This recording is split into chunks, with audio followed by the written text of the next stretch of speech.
Before my family ever moved into our house, before the walls were painted bright and the garden filled with laughter, the house had a secret. Long ago, it belonged to an old clockmaker named Mr. Elias Rowan. He lived alone, and every room in that house was filled with ticking clocks, big ones, small ones, and even tiny clocks hidden away inside drawers. People from the village would whisper that Mr. Rowan wasn't just fixing time, he was protecting it. On a particularly stormy night, when the winds howled and raindrops lashed against the windows, lightning struck the tallest clock in the house. Instead of shattering into pieces, the clock started to glow, bathing the room in an eerie light. That same night, Mr. Rowan vanished without a trace, leaving behind an empty house that would remain locked up for years. No one in the village ever saw him again, and rumors about his fate spread like wildfire. But the house itself seemed to have a life of its own. Even in his absence, the ticking never truly stopped. Neighbors would sometimes catch glimpses of soft glows emanating from the windows at midnight, and the sound of clocks chiming echoed through the silence of the night, although the building had been empty for quite some time. This unexplainable phenomenon left the village folk too frightened to move in, and the house sat alone, shrouded in mystery, until my family decided to make it our home. On our first night there, a peculiar sound caught my attention.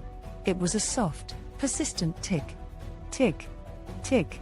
Coming from somewhere behind the walls. Curiosity got the better of me, and I began to follow that rhythmic sound, leading me to a hidden door tucked away behind the staircase. As I opened it, I found myself in a small, dimly lit room that felt like a time capsule. In the center of this secret sanctuary stood one final clock, its face illuminated with a gentle glow that seemed to pulse in time with my heartbeat. Beside it, a note lay resting against the wood, worn at the edges but still legible.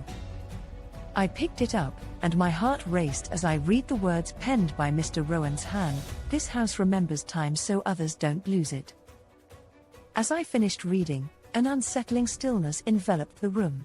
The ticking ceased abruptly, the light from the clock faded, and I felt the walls around me begin to dissolve. The hidden door vanished just as suddenly as it appeared, leaving me standing alone in the hallway, the house once again steeped in silence. Since that night, nothing truly strange has happened, yet there remains an undercurrent of wonder in our home. Sometimes, when my mornings rush me out the door, the clock seems to slow down, allowing me just enough time to gather my things and make it to school. I've come to believe that maybe, just maybe, the house still watches over us, safeguarding our moments and memories. The whispers of its past linger in the air, reminding us of the time we have, the time we keep. In a way, we're all part of its story now, just as it was a part of Mr. Rowan's, suspended in the delicate balance of seconds and minutes, of past and present. As we fill the house with laughter and warmth, I sense that it is grateful, that it continues to tick along, a guardian of time in its own right.